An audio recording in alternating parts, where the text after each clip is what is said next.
We have a forum. So tonight we're going to talk about enrollment and projection trend analysis. Mr. Jay Strang, Mr. Matt Shipley, Mr. Robert Schwartz will be presenting the enrollment and projection trends this evening. Gentlemen, take your choice. Thank you, Board President. Thank you, board members. Tonight's the second step in the process to decide whether or not we're going to move forward with looking at our attendance areas and enrollment by school. Last month, the Board of Education had an opportunity to hear an introduction from Mr. Schwartz about what the process would look like and the time frame would be associated with that. Tonight's work is to look at some of the guiding principles that would be set to try to meet if the board wants us to proceed in looking at those attendance areas and engaging the community. Thanks to Rob for being here. It's a long flight for him, and thank you for your commitment to the district over the years. With this, I'm going to have Rob go through his presentation. I know that he's involved you all in some surveying, and will continue to survey you a little tonight. All right, good evening. Thank you for the time that I get with you this evening. If we can get this done before 6 o'clock, we'll work toward that accomplishment. I know 6 o'clock is our hard stop. So a little bit for those people that are tuning in, there's been a lot of work that's gone in to get us to this point here on May 17th. Tonight, I'm going to talk to you about what this process is. We'll go over the survey results that you received or that you took from about 2 weeks ago. We'll restate some of the guiding principles, the boundary criteria, and I'll see where your feedback is as a board on how this may look as we move forward. So a lot of information, but we'll go pretty quick. For those tuning in, again, we've been working with the district for many years doing enrollment analysis. Here we're kicking off tonight officially the boundary attendance area review and what does that mean. So this is just a page for you to see who we are. Some of the things that you've already experienced as a board was MetroQuest with that survey. So I want to do a shout out to them for having that technology, and hopefully that was a good experience for you as you went through that survey. Tonight we'll be using some Poll Everywhere, and my fault, I brought the wrong adapters for my new computer. So what we'll do is we'll give you the results as we go through the survey portion. I'll talk them off, and then when we're done with this meeting, I'll send that to the district so everyone can see what those results are as we went through what these conversation pieces are. So again, tonight we're going to talk about the process. We'll talk about the wrapper of ACE and these guiding principles, boundary criteria. As board members, you're probably dreaming about them from the survey and wondering how in the world is this going to impact you. So what I'm going to do now is, I think you were given some instructions for this Poll Everywhere, and I just want to see if it's up and running. So the whole point of Poll Everywhere is that we get some information back from you immediately, and we know where you're kind of guiding some of this direction. We're not making any decisions. We're trying to provide a framework for this boundary committee. And so I'm going to open up right now the Poll Everywhere. And so on my computer, I can see what's happening right now. I don't have any responses. What I'm going to ask for you to do is type in your last name. And so just put the letters in for your last name, hit enter, and I'll tell you if I'm getting some results. If we end up not having any results, we'll just kind of go off old school, low technology.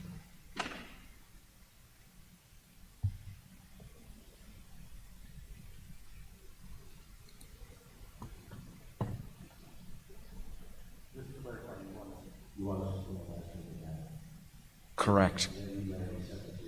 Correct. So the first step would be the email that was sent to you to get into the Poll Everywhere. Type in that word to that text number, and then you should get a notification saying that you're in that survey. And then once you have that, then you can type your last name and hit enter, and it should tell me that you're in the poll.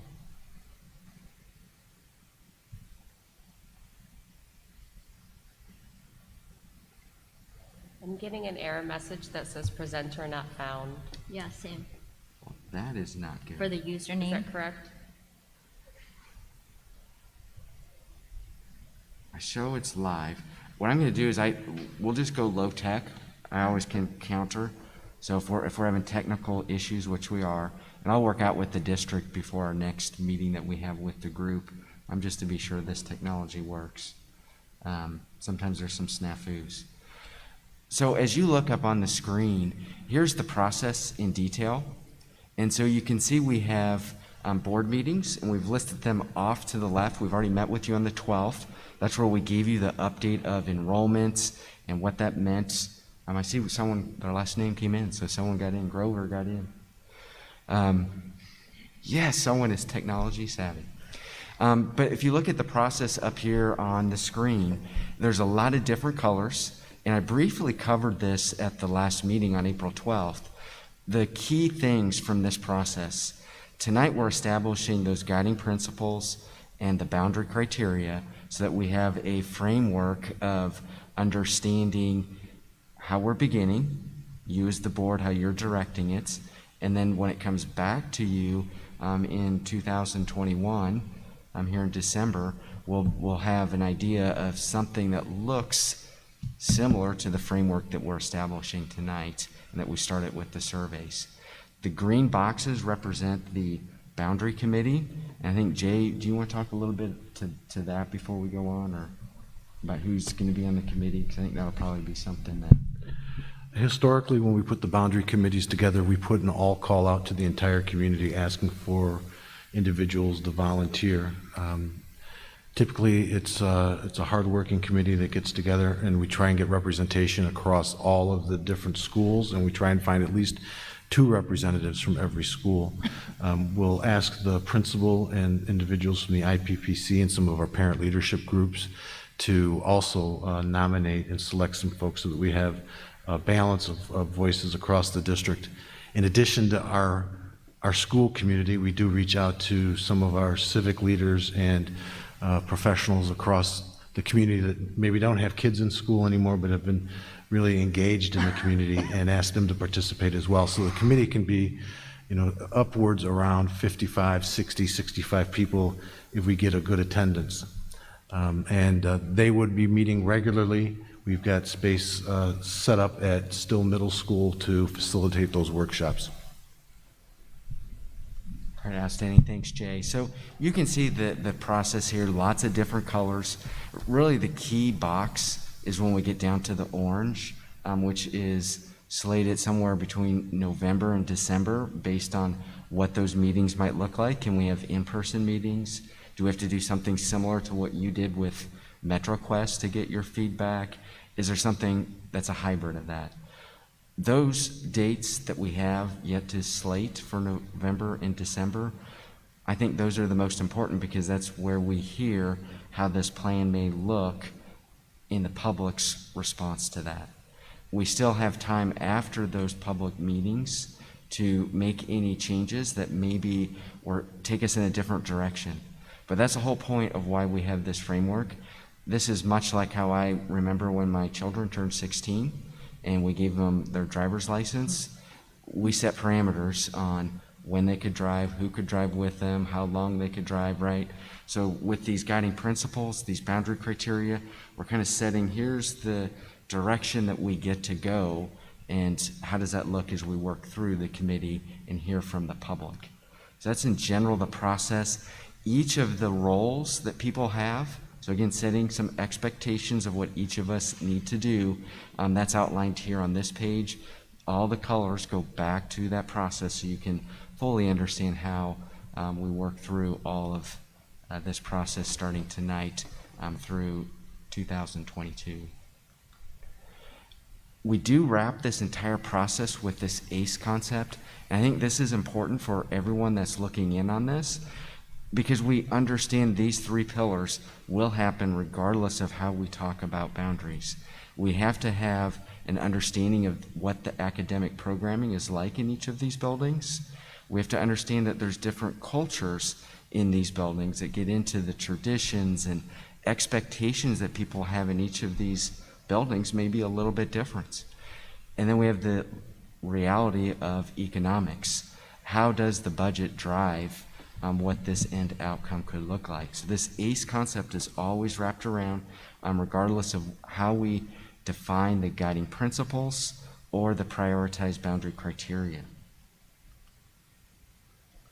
So if you remember in the survey, the last page that we had got into where you selected on that radial button whether or not you really liked those guiding principles. This in general is each of those guiding principles that we listed on that page. And so it ranged of things that got into the bottom bullet point, and I always mention this one because as we start out on this process, a lot of people are thinking about, well, if there is going to be a change, how do I maybe have an opportunity to stay at the building that I'm at? So the grandfathering, transfers, student options, that is something that comes from administration. That's something as we work through what this plan may look like, then we may know more in how it aligns up with your board policy. Other things that are on here that are important that help establish what you maybe visually think this plan could look like will range from following boundary lines that are natural and or man-made. So is it a creek? Is it the roads? Wanting also to be able to adapt these boundaries for the changes that we see. So if you go back to whether it's been the generation yield rates, the enrollment analysis, we have an understanding of historically what's happened with enrollment. So in that particular guiding principle, we're trying to establish if there's going to be new emerging growth areas that we have the right amount of space established in that building. So maybe it's a little bit lower capacity, knowing we're going to have more kids from some of those future development areas. The other key point on all of these bullet points is the neighborhood. So when you look at the analysis that we've created for you over the years, it's gone down to a neighborhood basis based on the legal descriptions that are in each subdivision, the creation of that subdivision, or how your parcel is associated with that legal description. That's a neighborhood. So our planning areas, and so we try to keep those areas together. Those are the highlights there. So if you remember, we had the boundary criteria, and this is where I'm going to go through each of these very briefly, just to give everybody a review.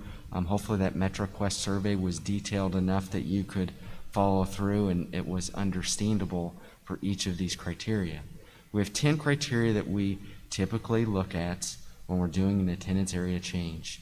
The first alphabetically is contiguous attendance areas, and that's just simply stated when you look at these two visuals. The one on the left, you can see there's no islands, where the map on the right, there's an island for that solid green area. And so contiguous, compact. That's the goal, is to have compact areas. Demographic considerations. This we can look at a whole host of different variables, ranging from socioeconomics to housing types, ethnicity.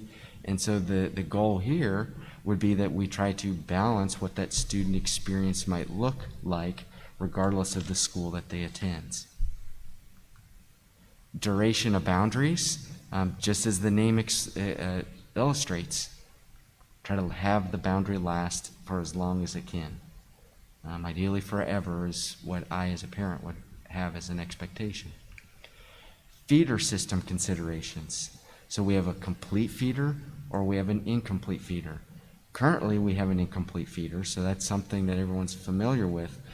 But for those unfamiliar with that terminology, this would literally be each elementary completely feeds into a middle school, one middle school, and then that one middle school feeds into a high school.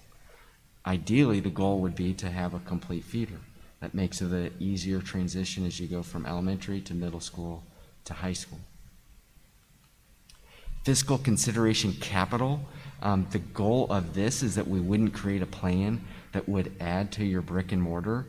So that would be additions or new buildings. Again, trying to minimize the expenses.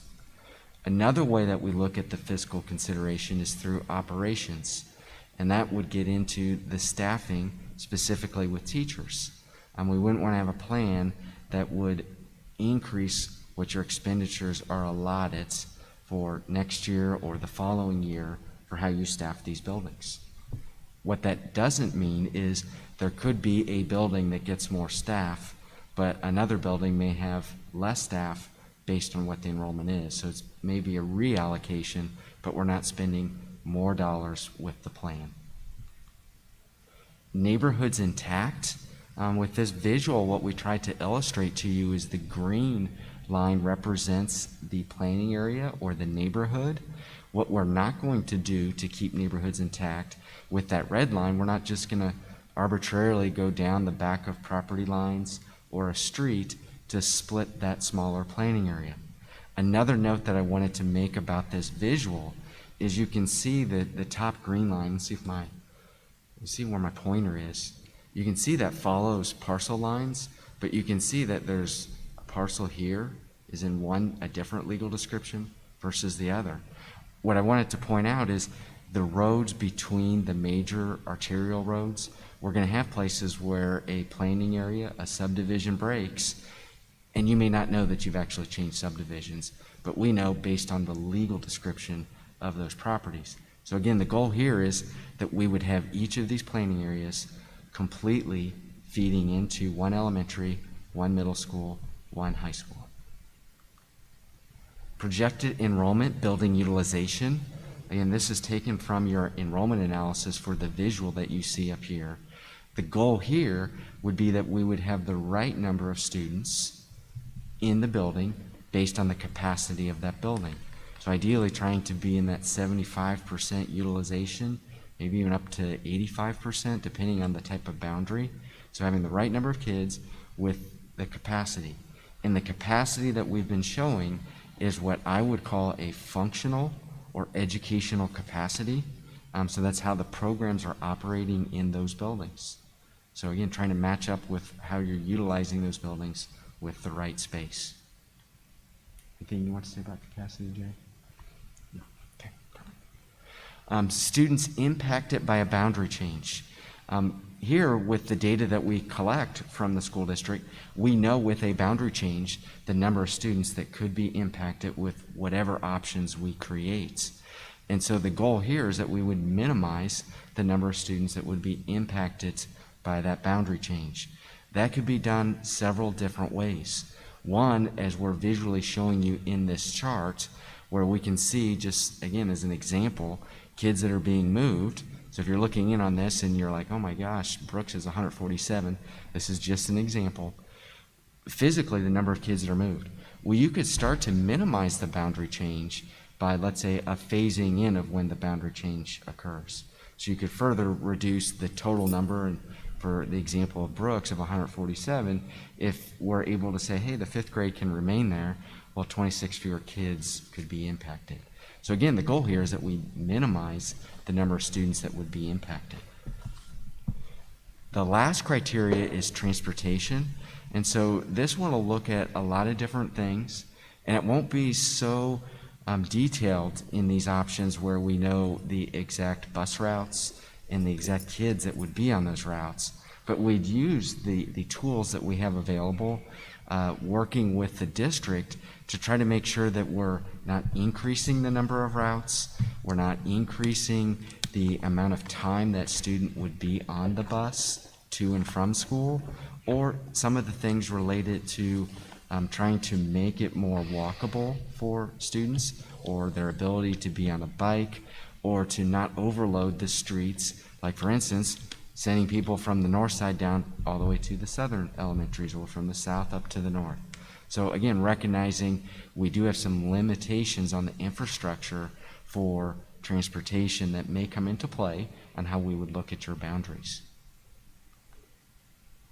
So I'm going to briefly go now over the survey results. So we had 9 participants, and I think this is a good starting point for what I'm going to now hear from you when I'm done with my overview of this survey. So we tried to break this up with the criteria. In this case, these 5 were like trade-offs.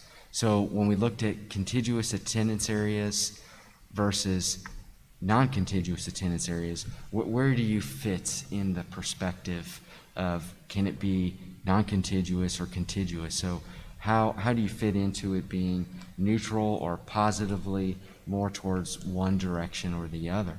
So a trade-off. So the results that you see up on the slide here, and I'll break this down going from left to right. So when we looked at contiguous attendance areas, kind of really undecided. Some of you, when you look at these bars, typically the first two bars, if people voted for extremely in support of one side of the trade-off versus the other, those two would be related to one of the trade-offs. The last two bars for each criteria would represent the others. So you can see we're pretty even on these, and so really not much is determined by how you responded. Again, 9 respondents. We then looked at the feeder system, and with the feeder system there was more support for it being complete versus incomplete. Again, just that's always an ideal. May not be able to be achieved, but that's what you guys selected. Neighborhoods intact. You can see there was a lot more support for keeping them together, keeping those neighborhoods together. As we move to fiscal consideration capital, you can see that don't build anything new, extremely more in that direction. If we look at fiscal considerations operational, a little bit split, but probably leaning more toward not spending additional dollars for staffing. That was the results. We then had the other 5 criteria where we had you give a preference, because there was no way to do a trade-off on these because there may be multiple variables that would be associated with one of these. So the criteria that we looked at for that preference rating with demographic considerations, duration of boundaries, projected enrollment building utilization, students impacted by the boundary change, and transportation considerations. So on this particular slide, what we're showing you is where we have more support with demographic considerations and duration of boundaries. And so for the most part, we had more support for the socioeconomic status and for the housing type. I think some of that probably came from the generation yield rate analysis we did, because we know the type of housing and we know a lot of things about the housing, and so there may be some commonalities that we can pull together for what a boundary looks like with those two particular variables. We still had some support for ethnicity and the English language learners. We look at duration of boundaries, almost a silly question, right? We want the boundaries probably to last forever. No one wants to go through this boundary change again and again, right? Even us doing this, we like to do it once every, ideally 10 years, just because demographics change. So if we look at these next 2 criteria with projected enrollment utilization and the students impacted by a boundary change, really what we're showing is that really thinking about the student experience and staffing considerations receive the least amount of support. So what we were trying to look at is how, with these criteria, when we look at projected enrollments, with the building utilization, staffing considerations, and then the student experience. So we want to make sure that we have a good student experience with the enrollment, and that may mean some of the buildings may be held lower in their enrollments because of the type of programs that we want to have there for that experience. So let me give you an example. If we have a Title I building, there may be some things about having a certain percentage of students in the Title I program for those supports to work, as well as maybe they've had a history of working. So it's just an example of something we've seen in some other districts. We're not beholden to any one common thing, but I just want you to understand what that may mean. Students impacted by the boundary change, you can see that we had more reasonable limits and consideration for students that are transitioning in the grades of 5th, 8th, and 12th. So again, trying to maybe have some expectations if you're in those transition grades that maybe there might be something that could be grandfathered, student options and whatnot. And then the last criteria that we had is with transportation considerations. And then, of course, there was a lot of support for limiting the time that a student would be on the bus. And that makes sense, right? The whole idea behind this component of a boundary criteria is that we don't make it worse for someone. And I would even say that for every criteria. Everything that we're doing, we should make the system better, whether it's the student experience in the building or how the parents are getting those kids to and from, or all of the other programs that are involved in those buildings should be maintained. So then the next part of that Metro survey that we had you complete was looking at how would you rank these 10 criteria. And so you had to bring 3 of them above the line. And our reasoning for that was where do you have the strongest desire for what the end product might look like. And so as we look at each of these 10, here's where you guys fell out. And so this was not too much of a surprise for me, but demographic considerations was the one that got the highest rating. So based on that survey, that would be the number 1 criteria. And then when we dig back into the survey, how we were looking at the socioeconomics and the housing type would be the 2 variables that we'd look at to be able to try to support what that may mean for whatever this outcome looks like. Then we had 4 that were tied for seconds. So we had duration of boundaries, we had projected enrollment building utilization, we had neighborhoods intact, and then physical consideration capital. So let me just kind of give you what that means at this point. So if we were to strictly follow saying, hey, let's hit number 1 of the boundary criteria first, and then we hit equally the number 2s, we would say we want to have a balanced demographic situation as best as possible in each of the buildings. And then equally, we'd be looking at, can we keep the boundaries to last for a long time? Do we have the right enrollment with the utilization and programs that are in those buildings? And then we're trying to take exclusively those neighborhoods and keep them assigned to one building. So 1 elementary, 1 middle school, 1 high school, and then we're not going to create any additional brick and mortar cost. That's kind of where it laid out with how you responded to the survey. But I wanted to have the ability for you to hear what you responded to. What I want to do, actually I got one more thing and then I want to open up for some comments from you, the board. So then we had the guiding principles, and this is where we had those buttons where you could select the ones that you felt were higher or important to the way in which you looked at setting the framework for this committee. So all of these are important, and your results with the top 3. And so anticipating future change, improving the educational opportunities at each school, and then part of the long-distance planning. So those were the top 3. So what I want to do now, and there are 5 of you that were able to get into this poll. That's all of them. What's that? 5 is all of them. Yeah. We got 5 people that were able to put their last name in. So you should be connected. We don't have to put this next thing into the poll. I would love to hear a round robin if there's any thoughts that you as a board had specifically about the guiding principles and the boundary criteria.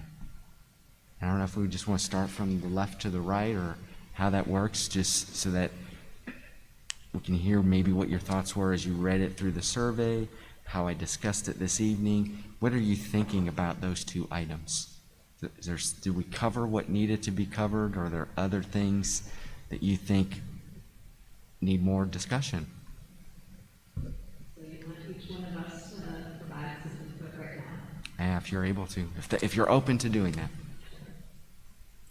You want to start, Mr. Rising? Yeah, I know this process, right, so I don't need in-depth explanation, but one of my questions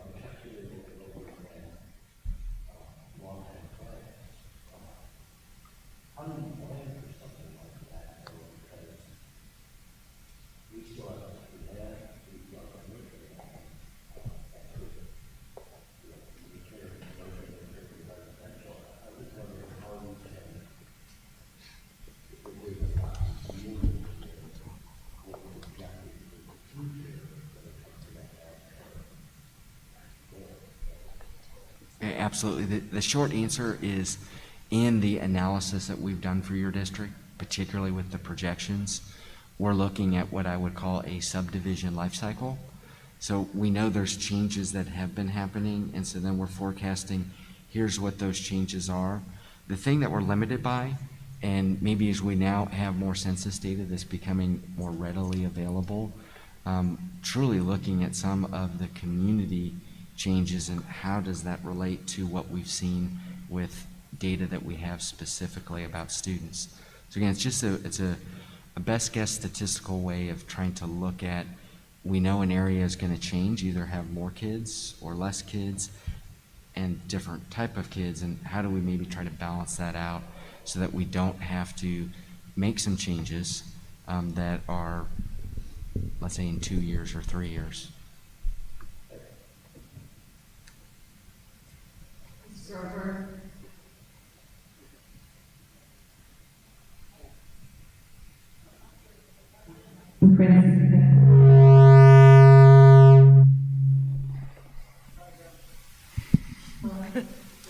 I thought the guiding principles was very good. I think they talked about everything that as a school district we are concerned with. When we do our community breakdowns or community breakdowns, are they going to have the same kind of guiding principles we take a look at? And is that what are they going to have similar survey that we got?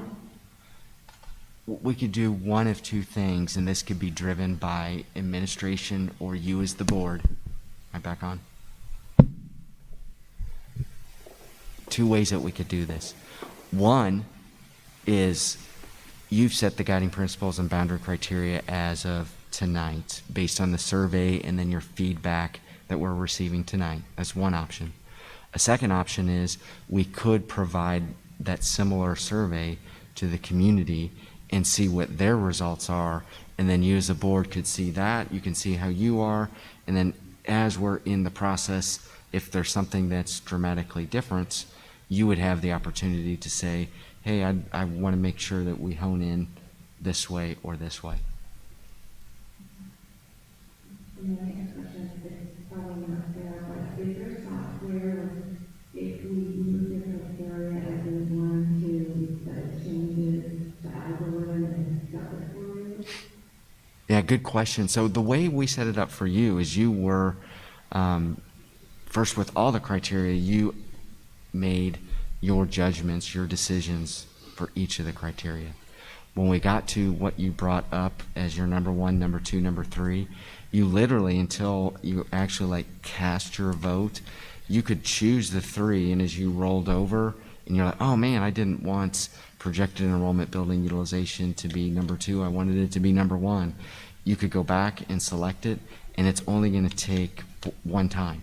So whatever you finalize as you move through the survey, that would be what is recorded. And then have the final results of the boundaries, so visually it'll show the boundaries basically there. It'll show what you were thinking on how the boundaries should be created based on those boundary criteria. And then visually, let me give you something, because I think that's a good question that people that are listening in may, when you hear these words or you see some of the visuals that we talk about the criteria. So let's say we said that neighborhoods are not that high of a priority. What that would mean is we could just arbitrarily make some breaks through a subdivision, or let's say 50 feet off of a street, you go one way versus the other way. So each of these criteria, as you prioritize them, and that's why I try to give you the visual of, with you choosing demographics, that's going to be something that when we're looking at the type of students that could be in these buildings, trying to balance that out with demographics, that would be a high priority. So these words, these visuals that we gave for these criteria, they do have an implication on what we see. The good thing for you is we're just setting the framework. We're not beholden that just because of what you thought from when you took the survey, I believe 2 weeks ago, and then what we talk about tonight, that this means that at the end, this is what it has to look like. Does that help? Does that answer your question?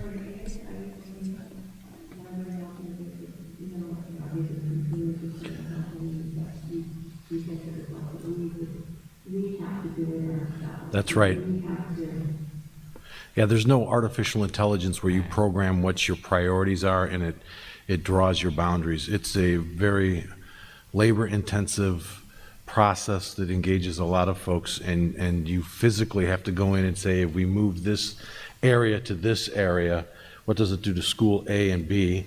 And then what do we do with school C from school B? And you debate the merits of those changes with that group and discuss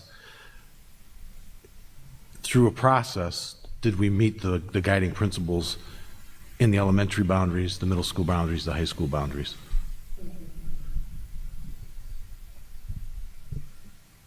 Ms. Sosnick? The only question that comes to my mind initially is when we get to the community input stage, will each community group be weighted the same? Or are we going to be taking larger samples from the community or the parents or the residents who are going to be most likely most affected or least affected? I think that would be a question I would want to know as a community member. My experience in the past is that when you get the committee together and it has equal representation across the schools,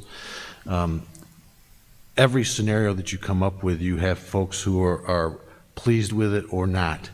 And you try and get as close to as many folks pleased as possible. And as you work through that process and get to a final product, and we bring it to the Board of Education, and we look for the community as a whole to come in and share their thoughts. They'll see things that we didn't see as a committee. They'll have special interests that are going to want to drive them in a particular direction. And then the board says, can you try and vet those? Can you wash those out? Why did you not choose this one, and why did you not choose that one? Some of you may say, you know what, that kind of makes sense to me. Can you look at it? And we'll go through those and dig deeper into them to say, yeah, maybe they work, or here's why we didn't feel like they met the criteria. Thank you. Ms. Jane? Thank you for the presentation. I think the survey made me appreciate the complexities involved in this process even more. I think what I was individually struggling with is looking at these variables separately. Like, so as I'm thinking about demographics, I am also thinking about neighborhoods being intact and if that's possible, and fiscal responsibility and times on transportation or on the bus. And so my thinking was, if I could say, bleeding into these other categories. And so I struggled answering because of those thoughts, and I just wonder if in the process there's a way to catch that, so that it might reflect our true thinking with regard to that. I struggled that as I was taking the survey. The other thing that came to my mind is, while I appreciate trying to quantify and make these concepts more tangible through the survey, I just kept thinking there are certain variables that seem to be weighted more for me based on my values than others. And so I appreciated the question of what were your three most important, but then again, I felt that didn't quite get to necessarily maybe what was most important to me. And I realize that this is such a complex process, and to really get close to individual values and what they really think regarding it is going to be challenging. But I was just wondering if you could speak to that in terms of maybe how the process might be able to catch some of that. Yeah, absolutely. So what these guiding principles and the prioritization of the criteria does is it kind of hones in on something that may meet a good deliverable that comes back to the board, that may make a good experience for students. Because again, everything that we talk about, all 10 of these criteria, all these guiding principles, they're all important. And depending on the lens that you're looking at from that criteria or that guiding principle, that's going to determine, I think I should weight that more, I should weight that less. the beautiful thing with this process is as the committee discusses this, there's going to be something where there's give and take to move this where here it is today, and then we know we want to do something different. That's why we're embarking on this, right? We're not just doing this because the board or administration is saying we want to move kids around to different buildings. We have issues at specific buildings. So that's the first thing. We have to tell the story, right? Why are we doing this? We're not just doing this because we want to. And then as we evaluate what each of these scenarios looks like, there will be things like from your perspective, maybe there's, let's say, a program somewhere, and you're like, gosh, I wish that was at more schools, or students would have more opportunity for fill in the blank. Those will be some discussions that'll naturally come out in the committee because they're all seeing it from their view of what they've experienced or the attendance area they're from. But we're always going to be asking them, think about the district. Think about if they were sitting up here, and that's hard to do when you're a parent, right? Because I'm just going up to the map saying, yep, I stayed, and my friends, they stayed, this is a great plan.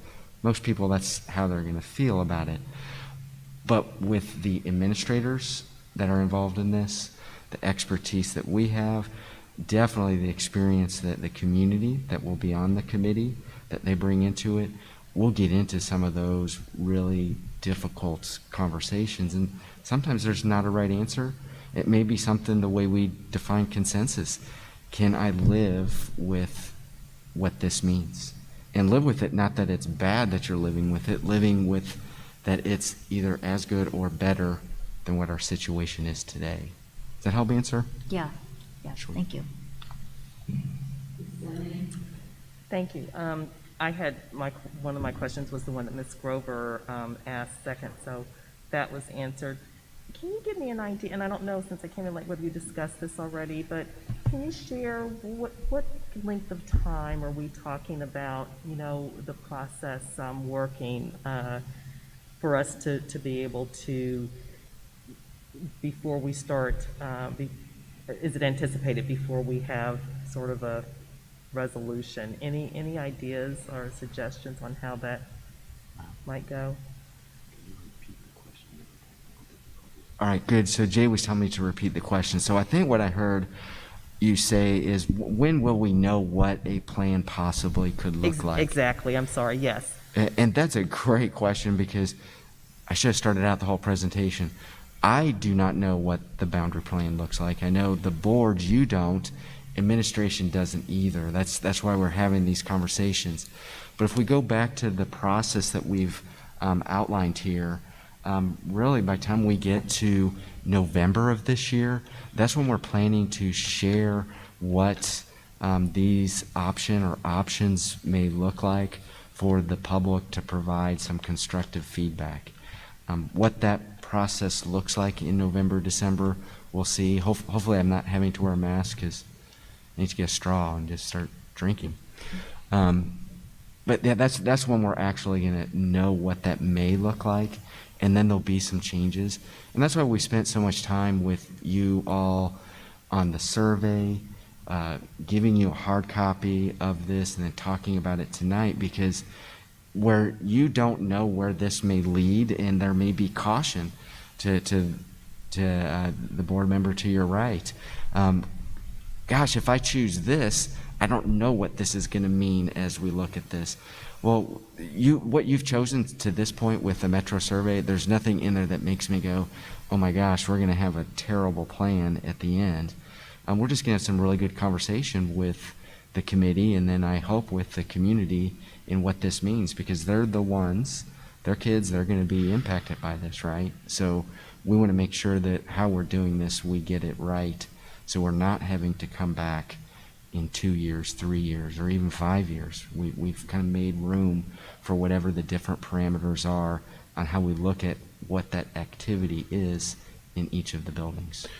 The timeline is important from administrative perspective. The high schools take their course selections in the fall and start building their schedules in the winter, and shortly after the new year are distributing those. So that's why the timeline that Rob had up there is so critical. And from my experience, is that the energy, the interest, and the engagement from the community as a whole grows as we move further down that process, because they start to see a picture and they have an interest in something. Right now, there's nothing really to have an interest in. The guiding principles are important, but nobody can visualize what's that going to mean to my house right now. Thank you, Jeff. All right, and the last thing, I think we have enough time to accomplish this last component. Does Lori have a question? Oh, I'm sorry, Miss, please. Many of the questions that I have been answered. It is a difficult process, very complex. All of those items are important. I guess one thing that I look at, I mean, demographic considerations, when you read that, ensure student academic, social, and mental health needs are met at each school for each specific academic program. That's incredibly important. But when you start trying to balance that with some of these other things like keeping neighborhoods intact or reducing transportation costs, I guess it's going to be a major puzzle to try and figure this out. I concur. So the last thing that I wanted to do, and we don't have to do this, actually we could just maybe raise of hands, just so I can see where you guys are at on this, is the first question I would have is, with the guiding principles that we presented through MetroQuest, is that a good starting point for this committee? And if you agree to that, either raise your hands. Again, it's just a straw poll just to see where you guys are. All right, awesome. And then if you felt that you wanted to see where you are as a board tonight, what we could do is have you each either state or write the top 3 criteria again, now that you've had more time to think about it. And then we could respond back with, hey, this is different, but this would be the starting point for the committee. And I'll leave that open to the board president. What's your thoughts on that? So you want us to identify our top 3 or 4 items right now? Top 3 criteria. And I can put up on the... I think you said they should email that to you, or you want to do it right now? I think with time, since we've got 5 minutes, if we could do it now, great. If not, then if you just write them out and give them to administration. Personally, I think I would like to write it out and send it to you. I need to Okay. look at the whole list again. Agreed.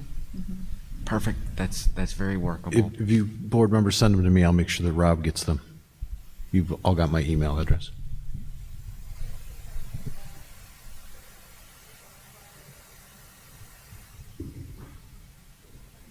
Slide 33, oh wait a second. It could be slide 31. Or it could even be further back. It might be 13 as well. And slide 13 has them listed as well. Yes. So I can clarify again. Slide 31.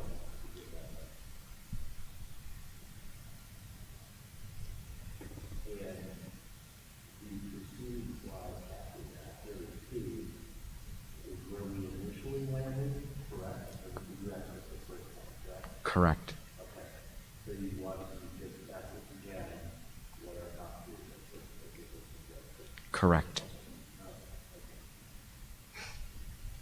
Yeah, anything else? Thank you. Thank you. Board President, I have a quick question. We have a fairly tight timeline with the first committee meeting starting in July. Is there any reason we should not consider moving forward at this time and starting the process of getting our documents together to select committee members? Anyone have any objection? Thank you. Thanks. Okay, next we move to recess to executive session. Please identify yourself as you make your motion or second. I need a motion to recess to executive session. 5 years that the Board of Education recessed to executive session for the purpose of appointment, employment, and compensation of employment for dismissal of specific employees. Specific individuals who serve as independent contractors in the private corporation or association having artistic law engaged with the public body, or legal counsel for the public body, including their testimony on a complaint lodged against an employment of specific individual who serves as an independent contractor in a private recreational or educational setting or volunteer of the public body or against legal counsel for the public body, which determines subject for review.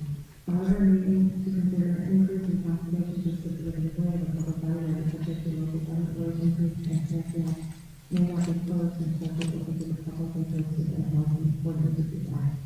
Litigation or action against the company or the public body has been filed on the committee or report or administrative tribunal or in the public body and an action is filed or terminated in the education basis for the financial basis or in consideration of the administrative. Second, Susan. Do you please take the roll? Ms. Grover, Yes. Ms. Denny, Aye. Mr. Rising, Ms. Donahue, Aye. Ms. Fosdick, Aye. Ms. James. Yes.